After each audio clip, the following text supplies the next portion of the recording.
మీకు గుర్తుందా? అప్పుడు కరోనా టైంలో అన్ని రిస్ట్రిక్షన్స్ ఉన్న టైంలో లిక్కర్ షాపుల దగ్గర ఒక 2, 3 చోట్లన మద్యం పెట్టారు. టీచర్లను పెట్టారు. ఇదేం దుర్మార్గం అని చెప్పి హైలైట్ చేశారు.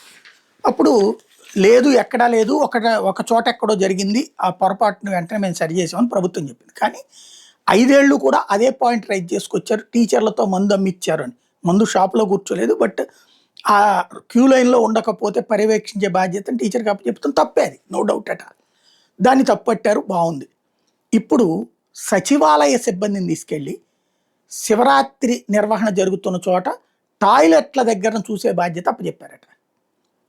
టీచర్లకి వాళ్ళ స్కూల్లో ఉన్నటువంటి టాయిలెట్ ఫోటో తీసి పెట్టమని, టాయిలెట్ కడగాల చూడక్కర్లా, అక్కడ ఫోటో తీసి పెట్టమన్నారు. దాన్ని తప్పుపట్టారు. సచివాలయ ఉద్యోగులను అట్లా చేయొచ్చు. సచివాలయ ఉద్యోగులను అక్కడ పెట్టచ్చు. ఇది ఇప్పుడు రైటా రాంగా? అంటే ప్రభుత్వం రైట్ అంటుంది, ప్రతిపక్షం రాంగ్ అంటుంది. అది పక్కన పెడితే సచివాలయ ఉద్యోగుల మీద మాత్రం ఖచ్చితంగా ఒక కుట్ర జరుగుతుంది. ఏమిటి ఆ కుట్ర అంటే, సచివాలయ వ్యవస్థ జగన్ తీసుకొచ్చాడు. ప్రజలకి చేరువైన వ్యవస్థ. వాలంటీర్ సచివాలయం. ప్రజల వద్దకు పాలన అనేటటువంటిది ఆ రోజులో గొప్పది. ఏరియాలో నెలకో 3 నెలలకో ఒకసారి, అప్పుడు 3 నెలలకు మొదట్లో, తర్వాత చివరిలో నెలకొకటి అన్నారు. 3 నెలలకు ఒకసారి అధికారులందరూ మన ఏరియాకి వస్తారు.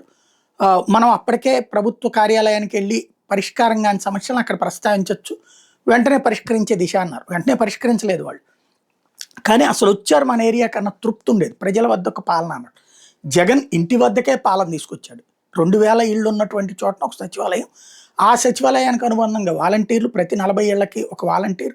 ఈ వాలంటీరు ప్రజలకు సంబంధించినటువంటి సర్టిఫికెట్లు తెచ్చిపెట్టడం నుంచి సచివాలయంతో లింక్ చేసుకుని అద్భుతంగా చేసేవాడు.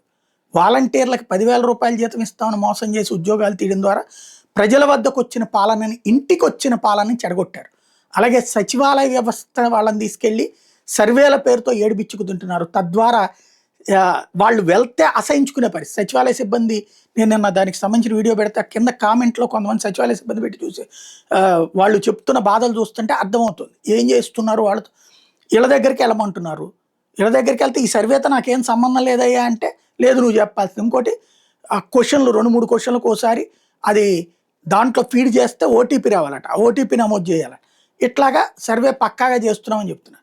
వాళ్ళు వద్దురా నాయన అని వాళ్ళని ఎత్తిన వాళ్ళేమో తిట్టిపోస్తున్నారు.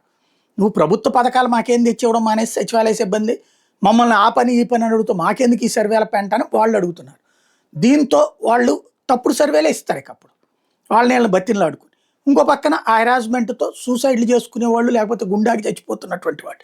ఓవరాల్గా సచివాలయ వ్యవస్థ మీదన ప్రజలకి చండాలం అనిపించే పరిస్థితి తేవడం ద్వారా భవిష్యత్తులో జగన్ వస్తే ఇక వాలంటీర్ పెట్టకూడదు, సచివాలయం పెట్టకూడదు. ఎందుకంటే దానివల్ల ప్రజలకు అందిన సేవ మళ్ళీ జగన్కి మంచి పేరు తెచ్చిపెట్టింది.